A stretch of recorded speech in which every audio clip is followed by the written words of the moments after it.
நதி போல் புண்ணிய நதியாம் பம்பையில் நீராடி சங்கரன் மகனை கும்பிடுவார் சஞ்சலமின்றி ஏறிடுவார்.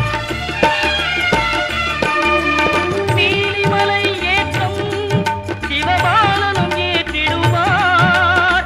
காலமெல்லாம் நமக்கே அருள்காவலராயிருப்பார். தேகபலம் தா பாதபலம் தா தேகபலம் தா பாதபலம் தா தேகபலம்